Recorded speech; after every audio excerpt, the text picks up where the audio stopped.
हरिओम। जय माँ विंध्यवासिनी, जय बाबा विश्वनाथ। आइए आज हम लोग फिर पुनः उसी पे आते हैं। नक्षत्रों को पढ़े हम लोग, राशि पढ़े।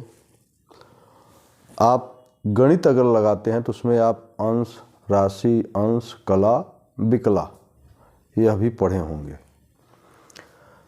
तो आपको पढ़ा दिया गया है सूर्य ऊंच के कब होंगे? जब मेघ के होंगे। सूर्य ऊंच कब होंगे? जब मेघ के होंगे। चंद्रमा ऊंच कब के होंगे? जब वृष राशि पे होंगे। मंगल ऊंच के तब होंगे जब मकर राशि पे होंगे। बुध कन्या पे ऊंच के रहेंगे। गुरु कर्क पे ऊंच के रहेंगे। शुक्र मीन के ऊंच के रहेंगे। शनि तुला के ऊंच के रहेंगे। और राहु मिथुन पे ऊंच के रहेंगे। ठीक है, लेकिन जैसे जौन एक लिखे है मेष हमर रही।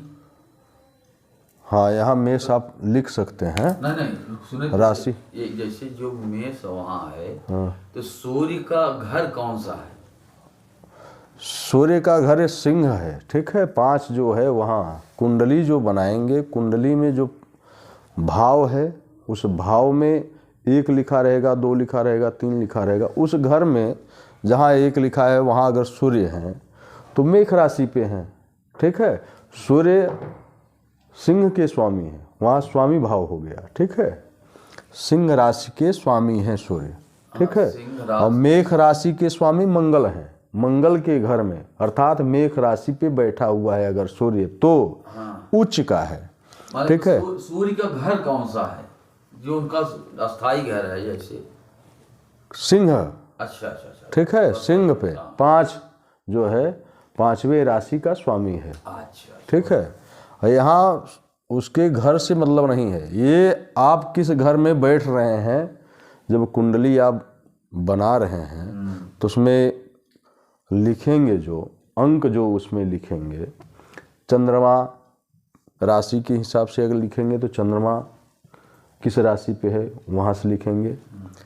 और लग्न बनाएंगे, लग्न कुंडली, तो लग्न का कौन सा वह राशि है वहाँ से वह जो घर भरते हैं तो उस घर में जो अंक भरते हैं उसमें अगर 1 लिखा गया तो वह मेष राशि है।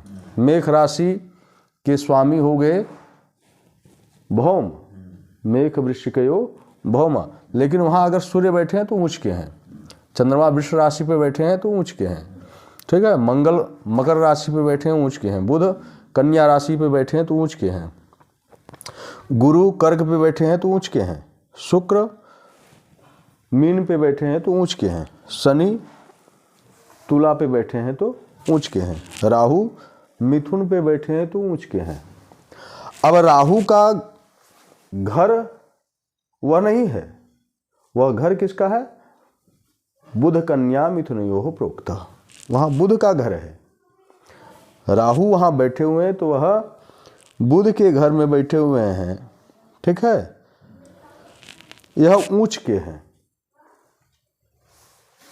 ठीक है, अब यहाँ नीच भाव जो है सूर्य तुला के नीच के हैं, चंद्रमा वृश्चिक के नीच के हैं, मंगल कर्क के नीच के हैं, बुध मीन के नीच के हैं, गुरु मकर के नीच के हैं, शुक्र तुला के नीच के हैं, कन्या के नीच के हैं, और शनि मेष के, राहु धनु के, और केतु मिथुन के नीच के हैं और धनु के ऊंच के हैं।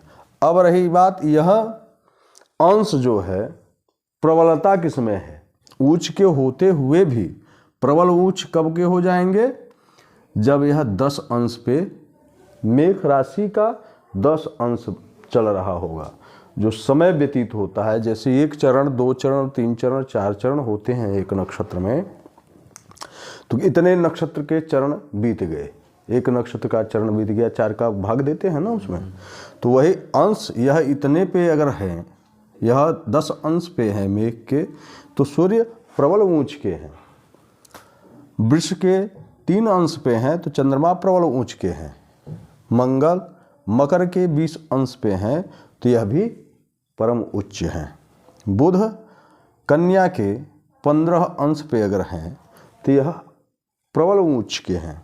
गुरु उच्च तो रहेंगे, इस राशि में रहेंगे, उच्च के रहेंगे, लेकिन ये अंश जो है शुक्र 27 अंश पे मीन के रहेंगे। मीन के 27 अंश पे अगर शुक्र हैं तो प्रबल उच्च के हैं। शनि तुला पे हैं और अंश जो है 20 अंश का है तो वह परम उच्च का है। उस समय योग अगर बढ़िया बनता है तो राजयोग मतलब प्रदान शनि करता तुला है। पे हैं अगर शनि तुला पे है, सातवां 20 अंश पे हैं, और 20 अंश पे चल रहे हैं तो वह प्रबल उच्च के हो गए। और ये अगर अच्छे पद जगह पे बैठे हैं, शुभ फल को देने वाले हैं, शुभ ग्रहों से दृष्टि है, इनकी युति है, तो यह अच्छा योग बनाएंगे, राजयोग, ठीक है, दे सकते हैं ये। इसी क्रम से आप ये अंश भी आप ध्यान में रखिए, लिखिए और इसके बाद उस पर विचार करिए। जय जय श्री राधे। वही है।